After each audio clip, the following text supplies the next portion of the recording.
Hello everyone, so today in topic we are going to be learning about adaptation.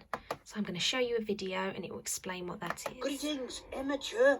Living things are adapted to their habitat. This means that they have special features or adaptations that help them to survive. Now, I've got my furry jacket, but polar bears have adapted the ultimate survival suits. Thick layers of fat and fur to keep them warm, and a wet coat camouflaging them against the snow to help them hunt. I'm being hunted, aren't I? Run! It's fine. It's all under control. Barely a flesh wound. Now, my friend the polar bear would get pretty toasty out here in his fur coat. But this giraffe has no problem. She can go for weeks without drinking water. She has camouflage skin, a long neck for reaching the top of trees, and an amazingly flexible tongue for grabbing leaves. Whoa! And beards. Cheeky girl. Okay, we're going to watch another video. Cold. It's freezing cold. Snow and ice. Who or what could live here? It's so cold. Can you see something moving? It's not easy to see because it's white and the snow is white. You might be able to see the black eyes and black nose. It's a polar bear. Look how thick his fur is. It keeps him nice and warm in the snow. And look at his huge feet. Each one has 5 long claws to help him grip the ice.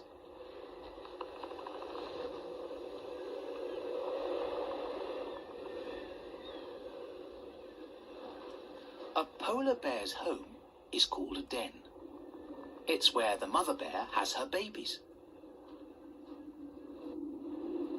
Look, under her fur there's a cub feeding on mum's milk.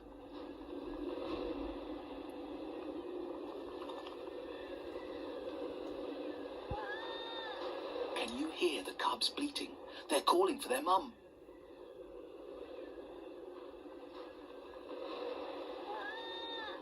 Here she is. The cubs stick close to mum. They don't want to get lost. Polar bears learn how to shelter themselves when the wind blows and the snow swirls around in a snowstorm. They make a burrow in the snow and wait until the weather gets better. But the Arctic fox isn't so lucky. He doesn't dig a hole when the freezing wind blows. He has to curl up against the howling wind.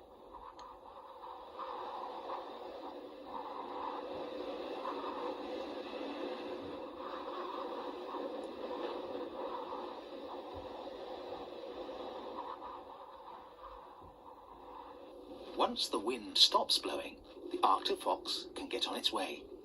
He has lovely white fur like the polar bear, so he can blend into the scenery. You can hardly see him now. Reindeer live in the snow, but aren't white all over. These animals are good swimmers, and they don't mind the cold water.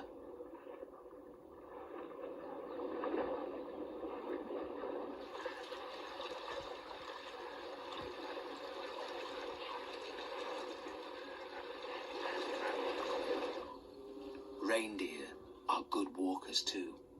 They walk miles and miles in search of food.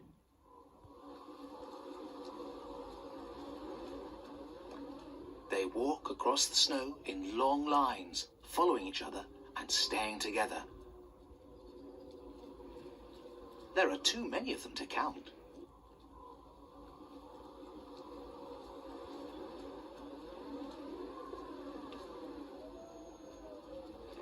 It's much easier to count the polar bears. There's Mummy Bear and her 2 cubs. That makes 3. Okay, so if we're having a think about lots of different animals, we could see in the video that lots of different animals adapt to their surroundings, so it makes it easier for them to live there. So if we're thinking about a camel, what body parts and features do they have? Okay, have a think. You might want to have a talk to someone next to you. And also you need to have a think about how have these helped them to adapt? How have their body parts helped them to adapt? So we're going to look at a quick video of a camel in the desert.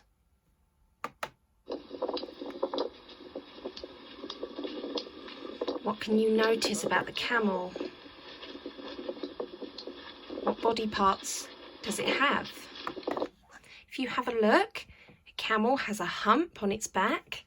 And if camels have humps on their backs, and it makes it easier for them to survive in the desert. Now, a lot of people think that in the hump they store water, but that is actually a myth, so that's not true. They store fat in their hump, so that when they go days without eating, when there's little food and there's a lack of food for them to eat, it means that they can survive. So they take nutrients from the fat in their hump. We can also notice that the camel has long eyelashes. Now, camels have 2 rows of eyelashes, and they have adapted to being in the desert by having long eyelashes because it helps the sand not get into their eyes. We can also see they have a long curved neck, and this helps them to reach the grass because camels eat grass and fish. Now, in the desert, grass isn't found very often, so that's why they have to find water so that they can find some fish, and their long necks help them to reach down to the ground and down to the water. And they also have big feet and wide feet for walking for miles in the desert. Okay, so we are going to have a look at a David Attenborough program which shows camels in Mongolia, and in Mongolia it's minus 40 degrees Celsius, so it's colder than where this camel is. Now, we are going to look at how they've adapted differently to the camels in hot places. Now, this program is called A Perfect Planet, and it's series 1, episode 3, if you would like to have a look. But it's a very long program, so I'm going to show you the camel part, but if you would like to have a look, that is the series. So whilst you're looking at the camels, have a look at what is different to these camels as opposed to the ones in the hot places, in the hot desert. Mongolia's Gobi Desert. 40 degrees below freezing. One of the driest and most extreme environments in the world.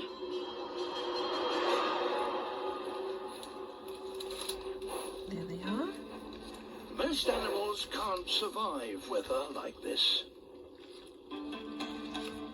But there's one unique mammal that manages to eke out a living here.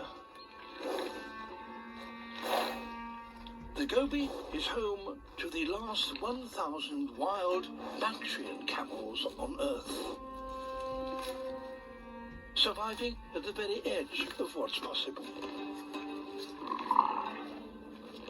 Even camels need moisture, but any water here is now frozen solid.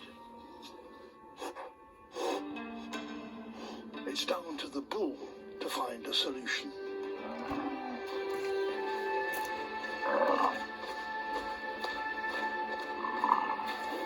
Setting off with his herd, his search could cover thousands of square miles.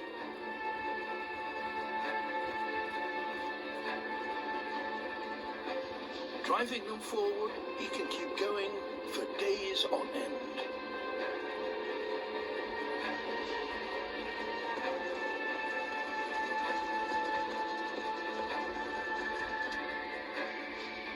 Herds come together from across their vast range, all looking for the same thing.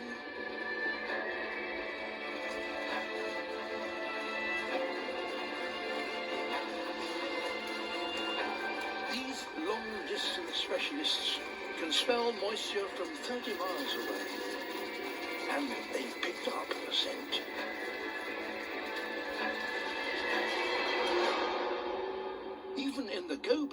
one of the driest places on Earth, wind can provide a rare source of moisture. Snow is blown to this desert from Siberia. Where it settles is impossible to predict, and it may not last long.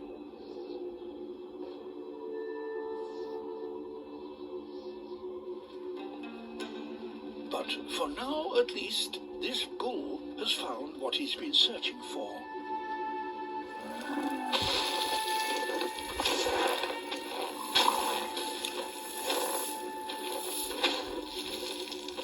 In the cold, dry air, snow doesn't melt. So it must be eaten. So they're eating the snow because it's moisture. Keeps them hydrated. The Gobi's wind-blown snow is a lifeline that will sustain his herd throughout the winter.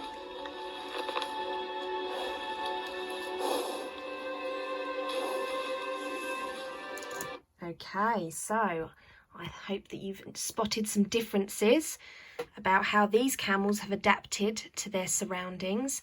I definitely have. Now, this camel has 2 humps, and camels can have 2 humps, so there's obviously more fat in their humps to help them survive in these harsh conditions. They also have longer fur, so that it keeps them warmer, because if camels in the hot desert had long fur, then they would get too hot. So these camels have adapted to having long fur so that they can survive in the cold weather. Now, your task for today is you are going to draw a polar bear and a giraffe and label their body parts. Okay, so this is one that I've finished. So this is my giraffe and this is my polar bear. And you are going to label what their body parts and explain how these animals have adapted to their environment. So as you can see on my giraffe, I've said it's got camouflage. Okay, so that they are not very easy to spot in the wild. My giraffe has a long neck, and so that it can reach tall trees and reach the leaves to eat them.